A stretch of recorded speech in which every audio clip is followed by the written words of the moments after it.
So I'm a yoga teacher, and oftentimes when I'm in front of a large group like this, I use conscious breath to settle the room. So that's what we're going to do right now. Close your eyes. And keeping your eyes closed, take a really big inhale through your nose, fill all the way up. And then just gently open your mouth and let it go. Again, take an inhale through your nose, fill. And open your mouth to let it go. Keep your eyes closed. One last breath. Take an inhale. Keep your mouth shut and just exhale out your nose. All right, you can open your eyes. So I grew up in Eliot, Maine. I know. I went to Marshwood High School. Go Hawks. My parents' home that they still live in, where I grew up, you can see from the bridge. And actually, the Piscataqua is where I accompanied my father summers home from college, where I was his stern woman for his lobster boats.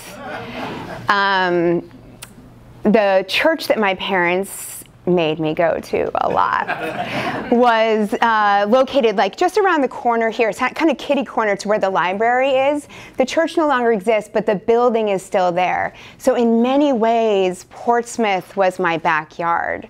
Portsmouth was my playground. I live in Essex, Massachusetts now, on the North Shore near Gloucester.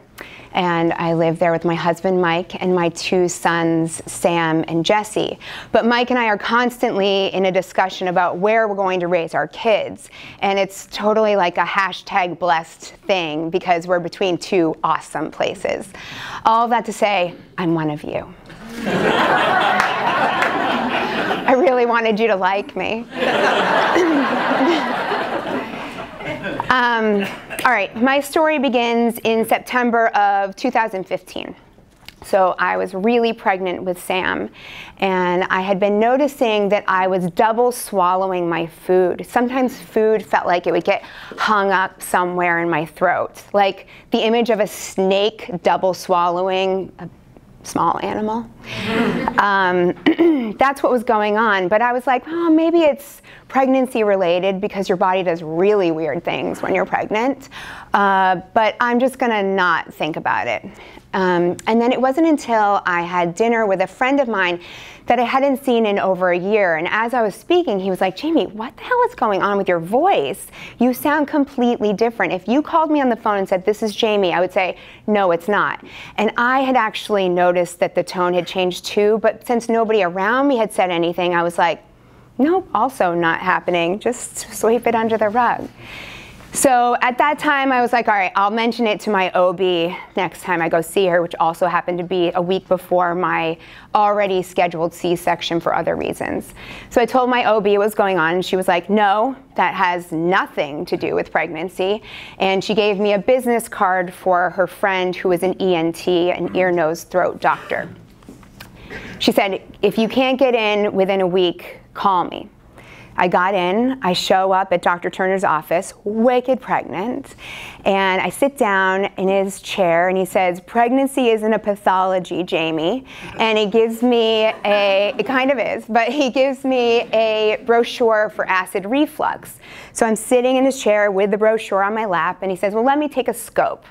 So a scope, this is one of the many scopes I have. A scope is like about this long, and it's a camera, and it's as big as like a clicker on your pen.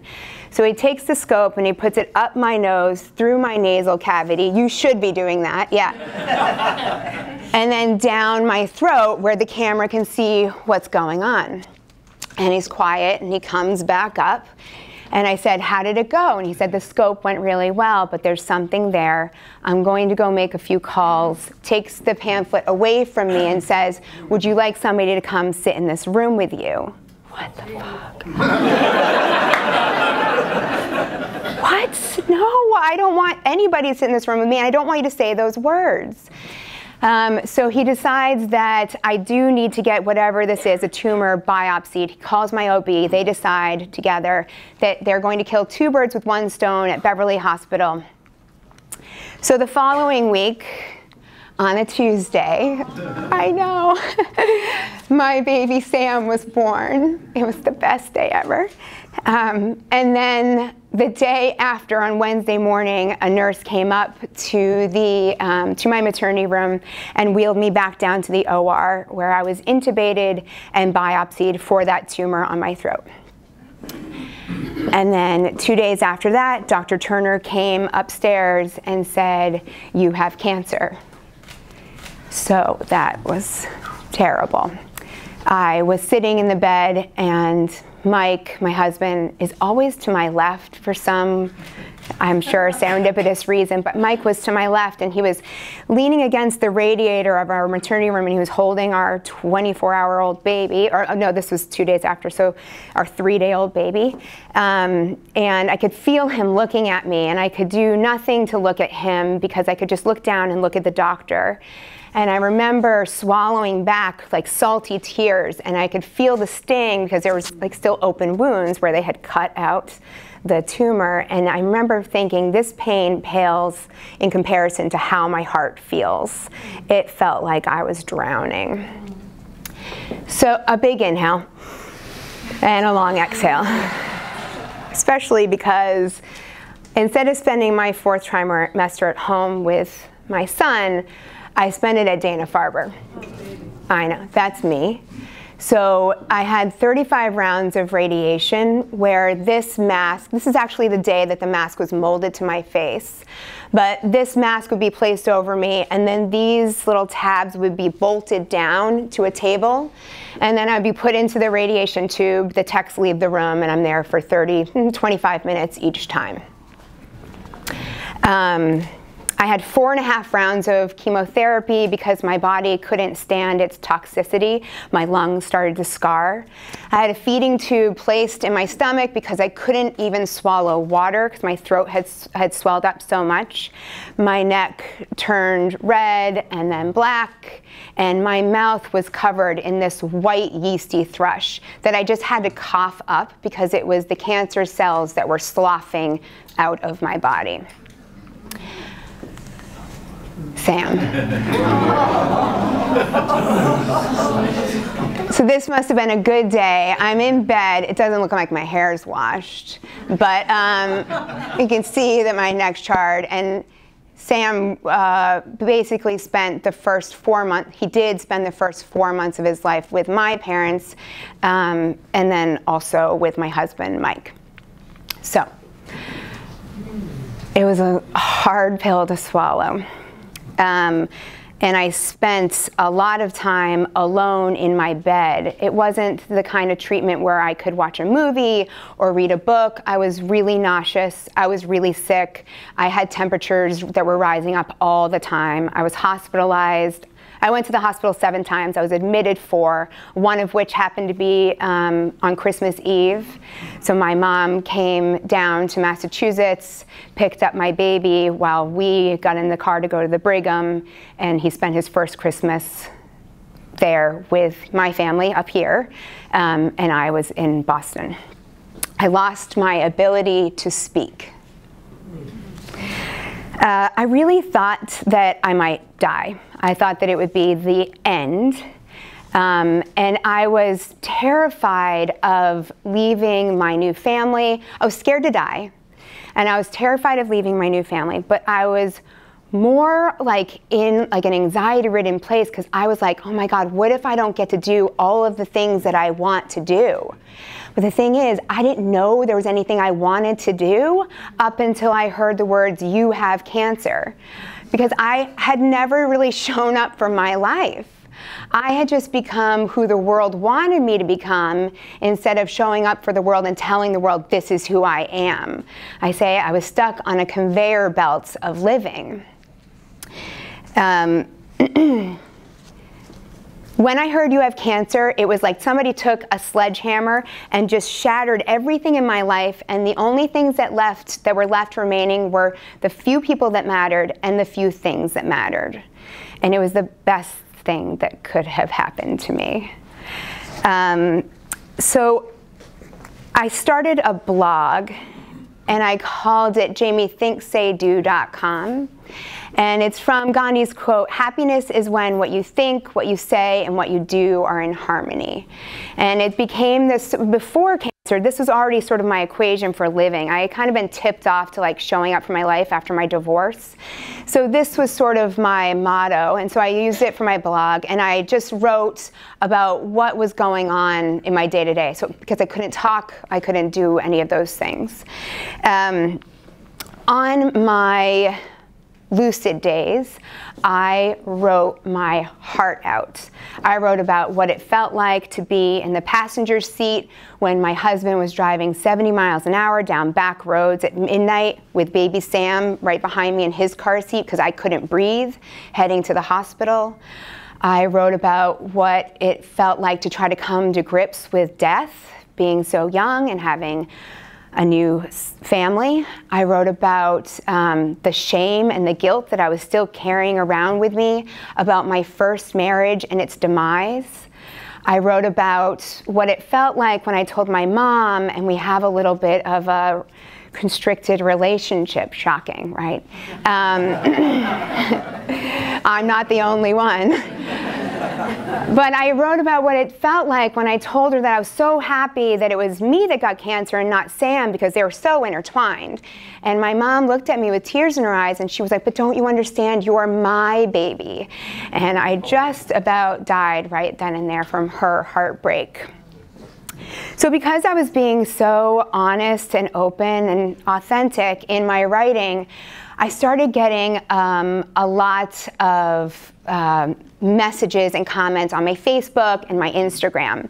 People were saying, "I also have a strained relationship with my mother. I also carry around all this guilt from a previous relationship." And then I was getting emails, and I was connecting with people in a way that I had never connected with them before because I was just being myself. I wasn't trying to say any of the right things. I wasn't trying to be any of the right things. I took all the shoulds out, and I just showed up as who I was. So once I went into remission,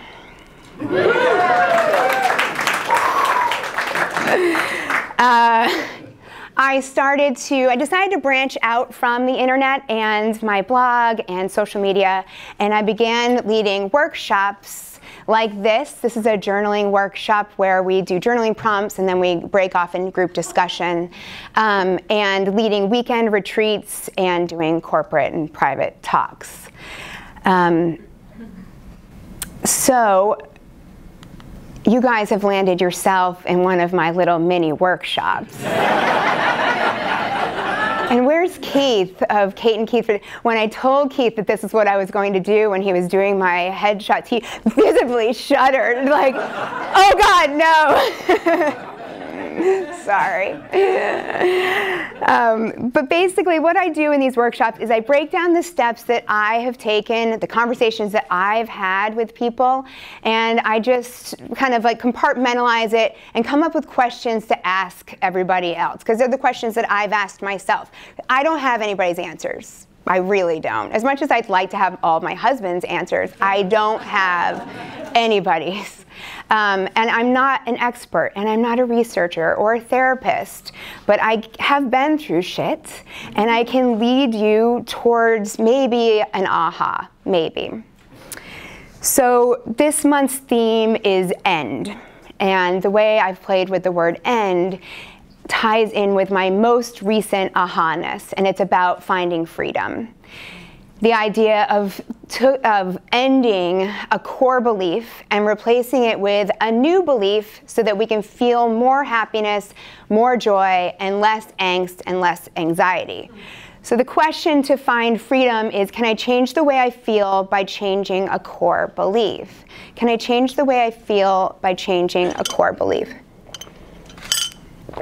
And can I take a closer look at what I've always believed to be true and consciously decide to think differently so that I can feel more freedom and joy and less angst and anxiety? So the answer is a resounding yes, 100%. So a few months ago, I was taking my boys to a 4-year-old birthday party. It's okay for me to be up here because there's a little bit of a barrier between you and I, but I am an introvert, like crazy introvert. So going to parties or like the chit chat that happens out there, I die. It's really hard for me. But I'm like, okay, I got to bring Sam to this. I have to do this. So I'm driving to the birthday party, and it's at a park, and I start to feel that anxiety, like that feeling in your belly. And I went right to it. Instead of fight, flight, freeze, the same way I worked with cancer. I didn't fight, I didn't flight, I didn't freeze. I kept going, and I went right to it. I started questioning, what is this? What is this? What is this? And what I came up with is that I, somewhere along the line, came up with a core belief that there is a certain way to be at parties. And generally, it's so that everybody will like me. I'm going to be charming, I'm going to be witty, I'm going to fill the space, and I want everybody to like me. And that gives me anxiety. So we park, and I say to myself, you have a new belief. Because the truth is, not everybody is going to like you, and that's okay. And so just show up as yourself, and maybe you'll have conversations that you want to have. Don't fill the space, and remember to smile, because your inherited and unintended resting bitch face really gets the best of you. You guys, forever, forever. So I did. I showed up. And I didn't fill any of the space with chit-chat that is just not part of me. It's not bad. I envy the people that can chit-chat. But I just kind of kept to myself. I was pushing Sam on a swing, and this mom stranger came up to me. And started chatting me up about her son who has ADHD and how she feels about it and how she's been told how to feel about it. This is what I do. I just led her down a bunch of questions to help get her to what she actually believed. Because I don't know what she needs to do. There's a million things you can do with ADHD kids, right? But I know how to get somebody to their core and make it be okay so that she can go on. It was amazing. So the old belief was, be this way, charismatic and fun to get everybody to like you. No, new belief, just be yourself. It's going to work out okay. And then it did.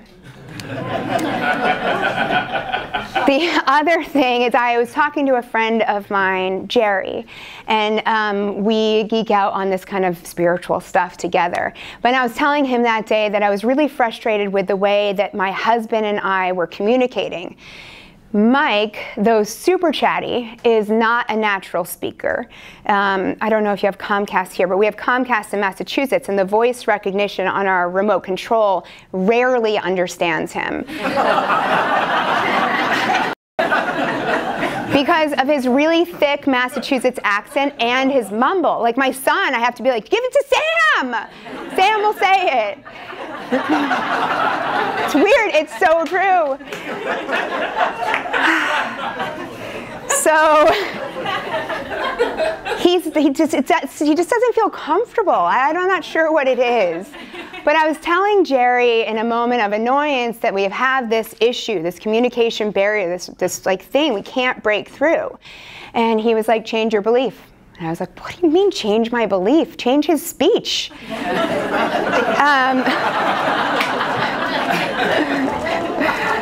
So he said, on the way there, on the way to, we have a shared office, he had been listening to an NPR segment about a couple who, the husband and wife, speak two different languages, and they communicate mostly through silence. And when he said that, I started to cry because I was like, oh my God, I can do this. This is something that I've been withholding because I, somewhere in my mind, had a belief system that said adults speak verbally to one another, and that's the best way and the most effective way to communicate. I have spent years of my life in restaurants, and this is the nonverbal waltz of the back of the house when you walk into the kitchen. Ready?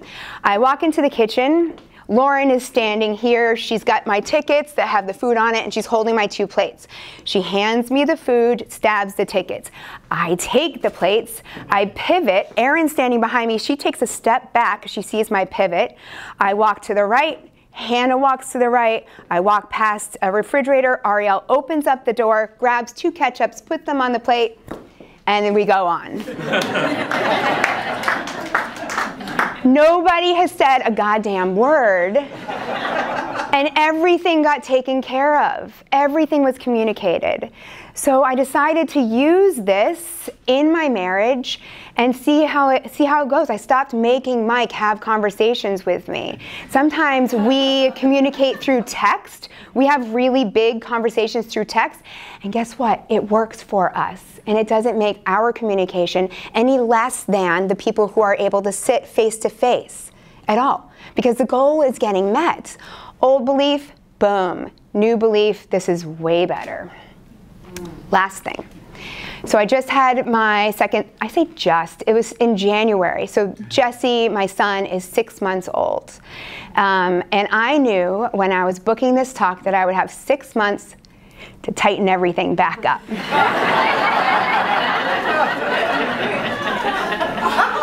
It's true. It's true. I did it, Selena. So when I was coming out of treatment with Sam, I lost weight really quickly because I couldn't eat and I had a feeding tube and I was really sick, like cancer, skinny, sick. But I wasn't toned up. And don't judge me for this belief because I just bought into somebody else's societal belief. But I had a belief system that said I need to be very thin and I need to be very muscular. I need to be toned. That was my very real belief system. So Sam, my first son, after I came out of treatment, I pushed myself to go for runs. I pushed myself to go to the gym. I caused a reaction called radiation recall when I was at a hot power yoga class trying to do as many chaturanga push-ups as possible because my body felt like it was getting attacked. So in the same way that I would get sky-high fevers when I was in treatment, it happened again. My body overheated and then my body was like, oh no, we gotta help you out of this, we gotta help you out of this. I did that to myself because I was so tied to this stupid core belief that I had. I didn't change it until just 2 months ago, so this is all very fresh and new. And I'm wearing control top pantyhose. So nobody needs to be like, well, she's really thin. Things are different. So what I did this time around is I started to freak out. Jesse was 2 months old and I was like, I gotta go to the gym, I gotta go to the gym, I gotta go to a yoga class, I need to this needs to be gone, I need to get it back, I can't use this excuse. And then I just stopped, I paused, I was like, what are all these shoulds? What are we doing? Whose shoulds are these? There's somebody else's that I don't even know. I've never even met these people that put this society of how we're supposed to be into play. I have to start questioning everything again. I'm going to question this, and I'm going to call it out as bullshit. Because I want to spend my time working on talks like this, writing my book, and being with my boys. I know how short and sweet life is. I don't need to go to the gym because I don't want to. If you want to go to the gym, then you go to the gym. It's a want, and it's an individual thing, and I don't want to anymore. At least not right now.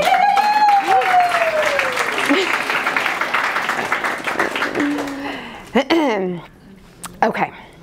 So if we were in a workshop of mine, we would have paused like 17,000 times and I would have asked you more questions.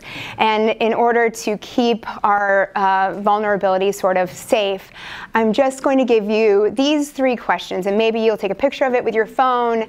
You don't have to write them down. We're not going to have like discussion time where I want you to share any of these things, but I'll read them through. So finding freedom journaling prompts. Is there an area of your life, career, social status, relationships, money, body image, in which you feel angst and anxiety? Can you identify your belief system around it, end it, and create a new one? And can you answer the bottom question? If I'm free from my old beliefs, my life looks like ...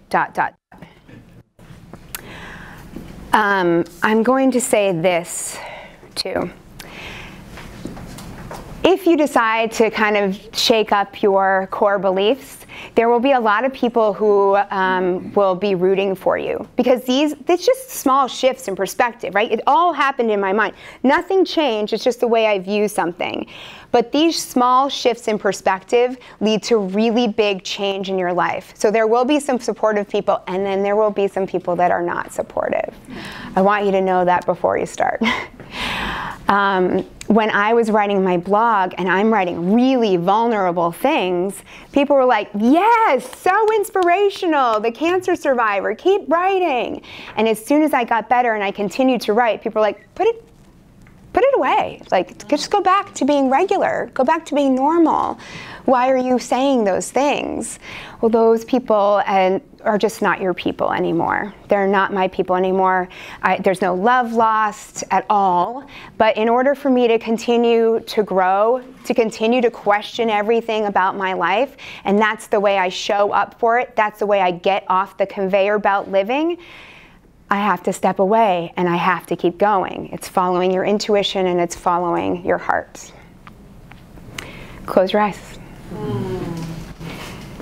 Take a really big inhale through the nose, fill all the way up. And then open your mouth to let it go. And you can open your eyes again. This is my family. And that's it.